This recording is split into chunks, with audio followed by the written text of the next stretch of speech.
할렐루야.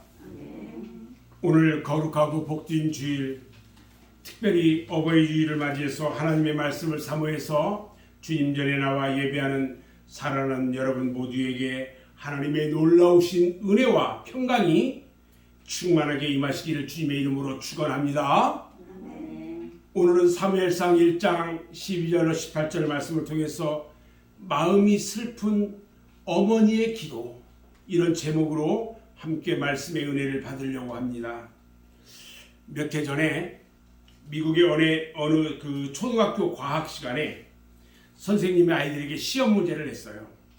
시험 문제는 뭐냐면 첫 글자가 영어 M으로 시작되는 단어 중에 상대방을 끌어당기는 성질과 힘을 가진 단어를 써라, 이렇게 시험 문제를 냈어요. 답은 마그네틱, 자석입니다. 그런데 학생들 85% 이상이 이 답이 아니에요. mother, 엄마였어요. 고민하던 선생님은 마침내 mother를 정답으로 처리했다고 합니다. 학생들이 M으로 시작하는 말로 상대를 끌어들이는 성질을 가진 단어를 이 mother, 어머니로 기억하는 것은요, 너무나 당연한 일이었어요. 세상에서 가장 아름다운 말 1위, 이게 뭐냐면 어머니라는 말입니다. 세상에서 가장 아름다운 눈은요, 젖먹는 자기 아기를 바라보는 어머니의 눈동자예요. 그리고 세상에서 가장 아름다운 모습은 아이에게 젖을 먹이는 어머니의 모습이라고 하였습니다. 저는요, 기다림이라는 제목의 사진을 본 적이 있습니다. 해질 무렵 동구 밖 느티나무 아래에서요, 누군가를 기다리는 여인의 모습을 보았습니다. 아이를 안고 있는 모습을 바라보는 것만으로도 가슴이 뭉클합니다. 자식을 기다리는 어머니의 모습, 그 그림이 주는 메시지는요, 기다림과 그리움이었어요.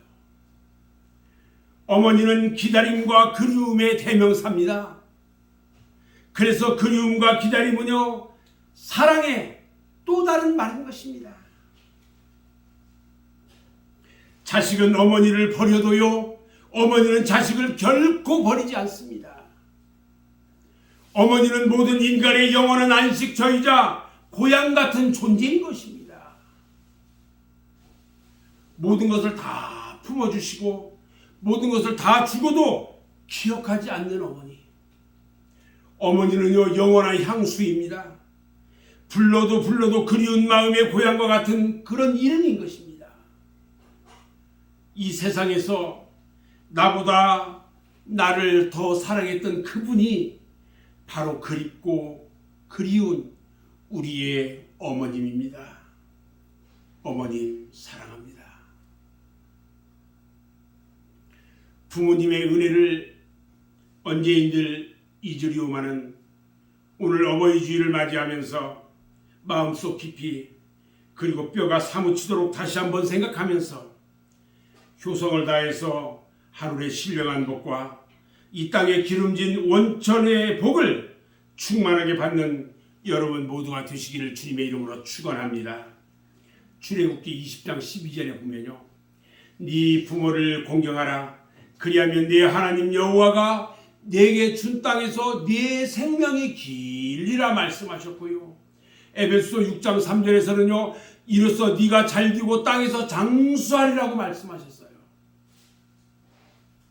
저는 오늘이 어버이날인데 어버이날에 대한 유래를 살펴보려고 합니다. 1910년에 미국의 웨스트 버지니아주의 촌에서요, 26년간이나 주일학교 선생으로 충성스럽게 봉사하던 안나 자비스라는 부인으로부터 시작이 되었습니다. 그 자비스 여사가 어느 날 주일에 학생들에게 5계명에 대해서 가르쳤어요. 여러분들 중에 어머니의 사랑에 대해서 감사를 표현할 수 있는 사람이 되기를 바란다고 말한 그 한마디가 그의 딸 안나 소녀에 의해서 실현이 되었고요. 어머니 주일에 기원이 되고 말았습니다. 안나 자비스 여사가 세상을 떠나고 난 다음에 5월 달에요. 자비스 여사의 그 일주기 예배에 참석하러 온 손님들에게 그의 딸이 어머니의 사랑을 되새기는 의미로 흰 카네이션 꽃을 가슴마다 다 달아주었어요. 소녀의 가득한 마음에 감동을 받은 백화점 왕 존 와나메이카 씨가 그 자비스 모녀의 그 독지를 기념하기 위해서 매년 5월 둘째 주일을 어머니 날로 정하고요. 자기 회사에 나이 많은 어머니들을 위로하는 잔치를 베푼 것이 어버이 주일의 기원이 되었습니다. 그 후에 이 같은 미담이 미국의 모든 교회로 퍼져서 전국의 교회들이 5월 둘째 주일을 어머니 주일로 지키게 되고요. 1941년에 미국 국회가 거국적인 축제일로 결의를 합니다. 우리나라는 5월 8일을 어머니 날로 정하여 지켰는데 1973년 아버지들의 항의로 인해서 어버이날로 바뀌어 지키게 되었습니다. 그래서 이날은 자녀들이 카네이션을 달았어요. 자녀들이 달았어요.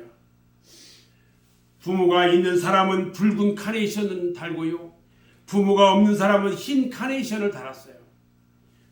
그것이 이제는 부모님께 달아드리는 것으로 풍습이 바뀌었습니다. 이 세상에 수십만 마디의 말이 있어도요. 그 중에 가장 좋은 말이 어머니와 아버지라는 말입니다. 그것은 이 세상에서 어머니의 사랑보다 아버지의 사랑보다 더 크고 귀한 사랑이 없기 때문인 것입니다. 금지옥역 애지중지하며 겨울이면 추울세라 여름이면 더울세라 염려하시고 배고파할까봐 당신들은 못 먹어도 자식들 입에 밥을 하나라도 더 먹이고자 하던 것이 어머니의 사랑이고 진자리 마른 자리 구별지 않고 진자리에는 당신이 누우시고 마른 자리를 골라 자식들을 위해서 우리들을 키워주셨던 것입니다.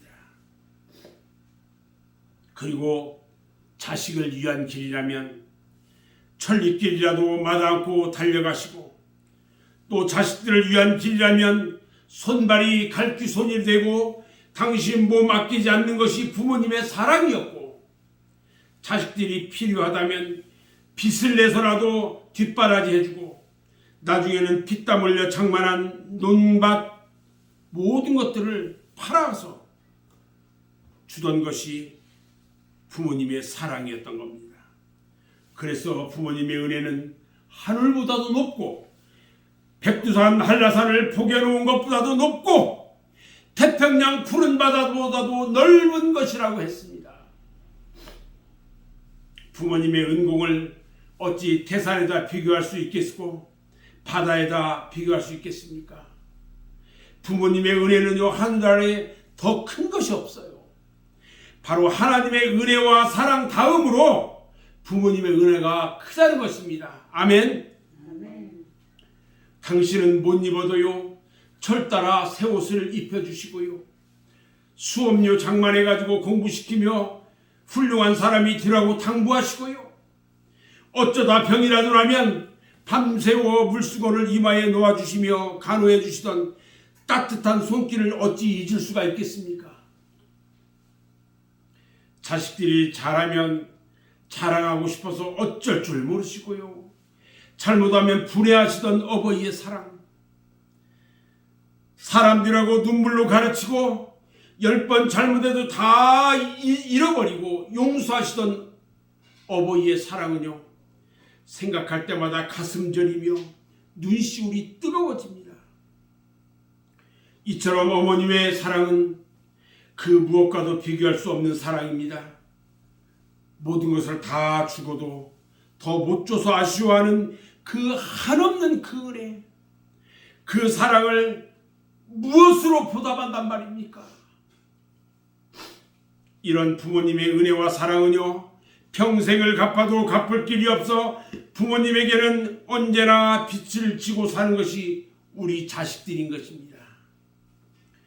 그런데요, 요즘 와서 이 부모님의 은혜를 알지 못하는 배은망덕한 인간들이 늘어만 가고 있습니다. 참으로 안타까운데요, 부모님을 구박하다 못해서 폭행을 일삼다가 주위 사람들이 신고로 경찰서에 잡혀와서도요, 얼굴 빳빳하게 세우고 있는 그런 것들을 볼 수 있어요. 통계를 보면요, 자식들에게 매맞고 사는 부모가요 30%가 넘는답니다. 땅 팔아서 사업자금 대주지 않는다고요. 아버지를 목줄라 죽이는 폐륜의 자식도 있었어요. 우리가 부모 없이 어떻게 이 땅에 태어날 수 있었고, 부모님의 희생적인 보살핌이 없이 어떻게 지금까지 살아올 수가 있었겠습니까? 손발이 다닳도록 허리가 구부러지도록 자식들을 키워주었건만 이제는 저절로 큰 줄 알고요, 부모를 박대하고 있어요. 그 벌을 어떻게 감당하려고 하나님 무서운 줄 모르고 그와 같이 잔인한 일을 하는지 알 수 없어요. 출애굽기 21장 15절 말씀을 보면요, 자기 아버지나 어머니를 치는 자는 반드시 죽일 것이라고 하셨고요, 레위기 20장 9절에는요, 만일 누구든지 자기의 아버지나 어머니를 저주하는 자는 반드시 죽일지니 그가 자기의 아버지나 어머니를 저주하였은즉 그의 피가 자기에게로 돌아가리라 말씀하셨습니다. 저는 이제 오늘 본문 말씀으로 돌아가려고 합니다. 오늘 말씀은요, 이스라엘 나라의 최후의 사사이면서 영원히 존경받던 사무엘 선지자의 어머니 한나의 기도에 대한 이야기입니다. 한나는요, 이스라엘 12지파 중에 요셉의 후예인 에브라임 지파의 엘가나와 결혼합니다. 그 당시에는요, 일부 다처제가 용납되던 시대라서 엘가나는 한나 이외에 분인나라고 하는 다른 부인이 또 있었어요. 후처죠. 그런데 분인나에게는 자식이 있었는데 본처인 한나에게는요, 오랫동안 자식이 없어요. 그래서 분인나는 자기가 자식을 낳았다고 해가지고 자식을 낳지 못한 본처인 한나를 괴롭히고 경멸합니다. 엘가나의 가족은요, 해마다 한 번씩 실로에 있는 하나님의 절에 가서 하나님께 경배를 드렸는데, 그럴 때마다 엘가나는 자식이 없는 한나에게 갑질의 분깃을 주었어요. 그리고 더 많은 사랑으로 위로를 해줬습니다. 그 해에도 엘가나의 가족은 실로에 있는 하나님의 절에 가서 제사를 드리는 중에 분인나의 격동으로 마음이 상했던 한나가 남편의 강국한 위로에도 불구하고 하나님의 성전에 엎드려서 울며 서원 기도를 드립니다. 한나가 얼마나 마음이 괴로웠던지요. 여호와께 기도하면서 통곡하면서 서원해서 기도하는데 어떻게 기도하냐면요, 만군의 여호와여, 만일 주의 여종의 고통을 돌보시고 나를 기억하사 주의 여종을 잊지 아니하시고 주의 여종에게 아들을 주시면 내가 그때 평생에 그를 여호와께 드리고 삭도를 머리에 대지 아니하겠나이다. 이렇게 기도했어요. 한나는요, 이렇게 오랜 시간 동안 울면서 하나님께 기도합니다. 이렇게 기도하는 모습을 본 엘리 제사장이요, 한나가 술에 취해가지고 그러는 줄 알고 한나를 책망하는데, 네가 언제까지 취하여 있겠느냐, 포도주를 끊어라. 그러자 한나가 대답합니다. 내 주여, 그러지 아니하였나이다. 나는 마음이 슬픈 여자라 포도주나 독주를 마신 것이 아니고 여호와 앞에 내 심령을 통한 것뿐입니다. 당신의 여종을 악한 여자로 여기지 마세요. 내가 지금까지 말한 것은 나의 원통함과 격분됨이 많기 때문입니다. 이렇게 말했어요. 그러자 엘리 제사장이 대답합니다. 평안히 가라. 이스라엘의 하나님이 네가 기도하여 구한 것을 허락하시기를 원하노라 하면서 축복해버렸어요. 그 후에 한나가 잉태해서 아들을 낳습니다. 그 아들이 바로 사무엘이에요. 한나는 처음 하나님께 서원한 대로 아이가 젖되는 시기를 맞춰서 성전에 데리고 갑니다. 그리고 제사장에게 자초지종을 말하고 나서 하나님께 다 아이를 바쳐버립니다. 그리고 집으로 혼자 돌아갑니다. 그 후에 한나가 하나님께 바친 이 사무엘은요, 부패한 이스라엘 나라를 개혁하고 진실로 우상을 버리고 하나님께 돌아오게 한 위대한 선지자가 되었습니다. 한 여인의 진실하고 뜨거운 기도가 사무엘과 같은 위대한 인물을 배출하게 되었고요, 자식을 하나님께 바치고 계속되는 그 어머니의 기도가 사무엘로 하여금 그토록 훌륭한 지도자가 돼서 국가와 민족을 구출하는 놀라운 역사를 창조하게 되었던 겁니다. 우리의 어머니들은요, 항상 자식들 때문에 슬픈 마음, 항상 마음이 슬프고요, 눈물이 마를 날이 없어요. 그래서 자식들을 위해서 밤새워 기도하는 것입니다. 한나와 같이 슬픈 마음으로 하나님께 눈물로 기도하고 간구해야 합니다. 이제는 그 어머니의 눈물을 자식들이 닦아드릴 차례인 것입니다. 어머니의 눈물 어린 기도, 그 기도는요, 자식들을 지켜주는 요람이 됩니다. 하나님은 기도하는 어머니에게 위대한 자식을 주신다는 것을 오늘 말씀을 통하여 알 수 있습니다. 인류의 역사상 한 시대를 움직인 위대한 인물들에게는 반드시 위대한 어머니가 있었습니다. 에디슨은요, 초등학교 입학한 지 3개월 만에 퇴학을 당했는데요, 어머니가 집에서 공부를 시키면서 인류 역사상 전무후무한 과학자요 발명가가 되게 했습니다. 존 웨슬리의 모친 수산나 여사는요, 같은 질문을 20번씩이나 하는 아들에게 끝까지 신경질을 내지 않고 잘 가르쳐 주었는데요, 그 아들이 나중에 감리교를 창설했던 존 웨슬리 목사가 되었습니다. 세상의 모든 부모들은요, 자식을 잘 기르고 가르치려고 무척이나 애쓰고 있습니다. 무분별하고 지나친 교육열 때문에 치맛바람 날리고 다니면서 자식을 혹사시키는 부모도 있고요, 자식을 위해 복을 빌어준다는 명목으로 전국의 유명 사찰이나 심산유옥을 찾아다니면서 우상 숭배하는 우매무지한 어머니들도 많이 있습니다. 그런데 오늘날 예수 잘 믿고 기도 잘하는 어머니들은 얼마나 복되고 고마운 분들인지 모릅니다.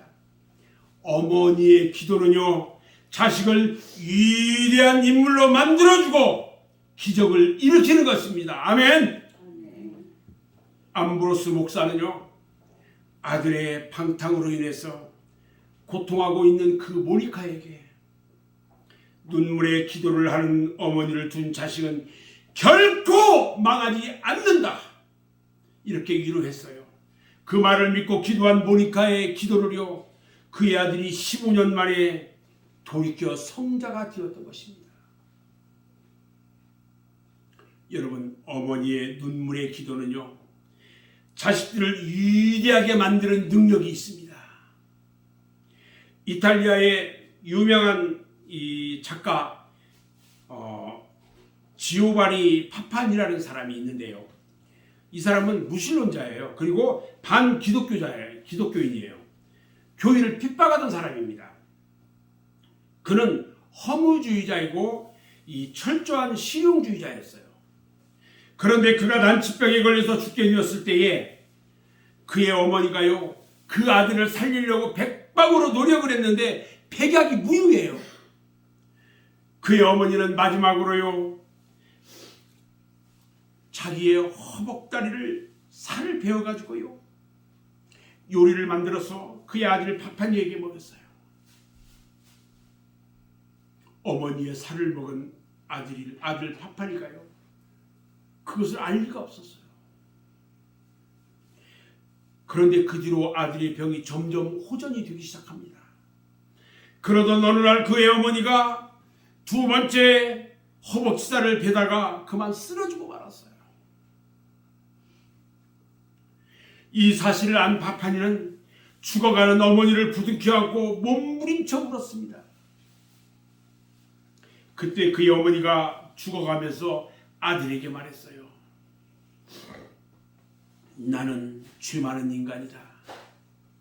나는 죄인으로 주인의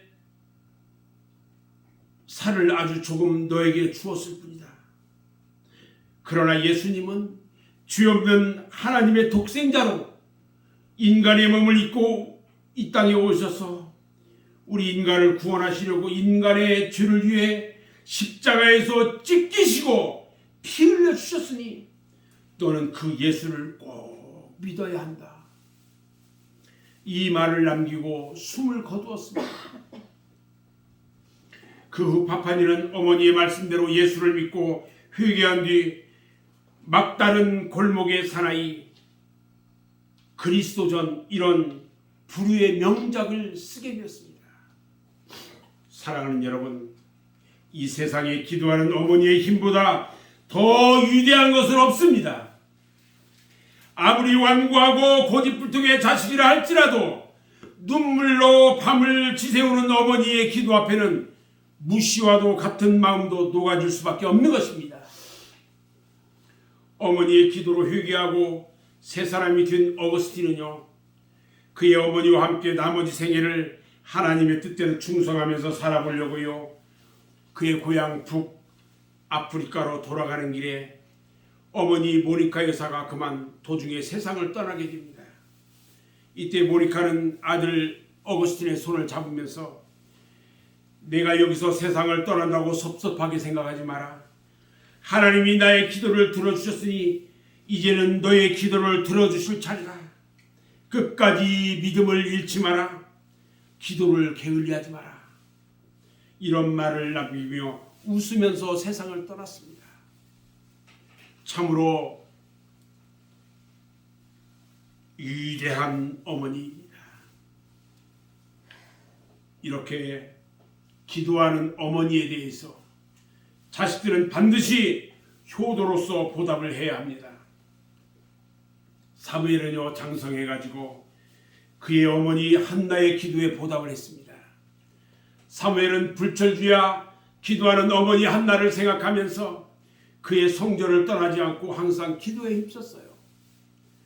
그리고 어머니 하나님의 음성을 듣고요, 이스라엘 나라의 전무후무한 하나님의 선지자가 된 후에 사무엘 선지자는 기도하기를 쉬는 것은 죄라고 말했고 자신은 기도하기를 쉬는 죄를 범치 않겠노라고 고백했습니다. 사무엘은 후에 선지자가 되어서 이스라엘 나라의 초대왕 사울과 다윗을 기름 부어서 왕으로 세우는 사명을 감당하는 놀라운 선지자가 되었던 것입니다.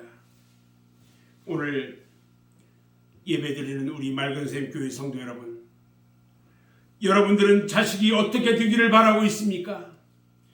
억만금 벌어서 호의 호식시켜준다고 그게 효도가 아닙니다.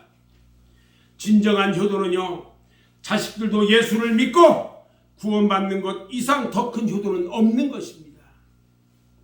그래서 부모님들은 자식들이 예수 믿고 신앙생활 잘하는 것을 하나님께 기도해야 할 것입니다. 아멘.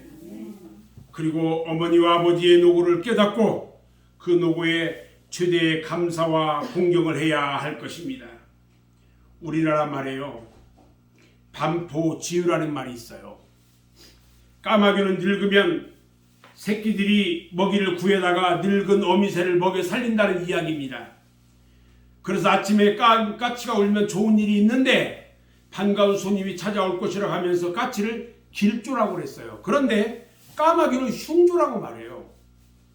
그래서 까마귀 울음소리는 어쩐지 음산하고 기분이 좋지 않아요. 그런데 이 홍조라고 하고 또 사람들이 좋아하지 않는 이 까마귀는요, 자기 어미에게 가장 효도를 잘 하는 새로 알려져 있어요. 까마귀는요 산속에다 집을 짓고 알을 낳고 새끼가 부화돼 가지고 나오면 어미 까마귀는 새끼에게 먹을 것을 물어다 주지 않습니다. 그 새끼들 스스로 자기들이 먹을 것을 찾아서 먹고 자랍니다.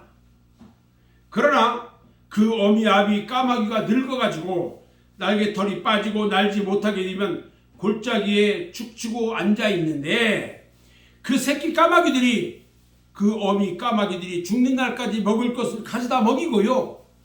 또 업고 다니면서 어미 까마귀를 봉양하는데 이것을 반포지우라고 하는 것입니다. 그러니까 어미 아비 까마귀에게 한 번도 먹을 것을 받아먹지 못한 까마귀 새끼도 늙은 부모가 죽기까지 먹을 것을 날라다 주는데 어찌 만물의 영장이라고 하는 사람이 그 어미나 아비를 조롱하며 봉양치 않을 수가 있겠습니까? 성경 잠언서 30장 17절 말씀에 이런 사람의 눈은요 까마귀에게 쪼일 거라고 그랬어요. 아비를 조롱하며 어미 순종하기를 싫어하는 자의 눈은 골짜기에 까마귀에게 쪼이고 독수리 새끼에게 먹이리라 말했어요. 저는 이제 말씀을 마무리하려고 합니다. 하나님 부모님의 은혜란 아무리 갚아도 갚을 수가 없어요. 성경 10계명이에요. 1계명부터 4계명까지는요 인간이 하나님께 하여야 할 계명입니다. 그리고 5계명부터 10계명까지는요 인간과 인간 사이에 지켜야 할 계명이에요. 그 중에서 인간 사이에 지켜야 할 계명 첫 번째가 내 부모를 공경하라는 겁니다. 부모를 공경하는 것은 하나님의 절대적인 명령이요 결국 하나님의 명령에 순종하는 길이 되는 것입니다. 우리 기독교인들은요 부모님에게 절대적으로 순종을 해야 합니다. 아멘. 부모님을 잘 공경해야 합니다. 부모님은 하나님이 우리에게 허락하신 천사인 것입니다. 보이는 부모님을 공경치 못하면서 보이지 않는 하나님을 공경한다고는 할 수 없습니다. 사랑하는 여러분, 오늘 어버이 주일을 맞이해서 다른 사람들은 몰라도 우리 맑은샘 교회 성도들은요 부모님께 지극정성을 다해서 효도하는 성도가 되시기를 주님의 이름으로 축원합니다. 일생을 오로지 자식들을 위해서 희생하신 부모님, 그뿐만 아니라 날마다 눈물로 기도하시는 어머니를 위해서 최고의 감사와 최대의 효성을 다해야 할 줄로 믿습니다. 어버이 주일은요 불쌍한 노인들을 구제해서 돕는 그런 날이 아니에요. 나를 낳아서 길러주시고요 일생 동안 눈물을 뿌려 기도해 주시는 부모님께 감사하는 날인 것입니다. 1년 12달 365일 어느 한 달 효도하지 않는 날이 없지만 1년에 이날 하루만이라도 부모님의 은공을 뼈저리게 감사하며 효성을 드리는 날이 될 수 있기를 주님의 이름으로 축원합니다. 다 같이 기도하겠습니다.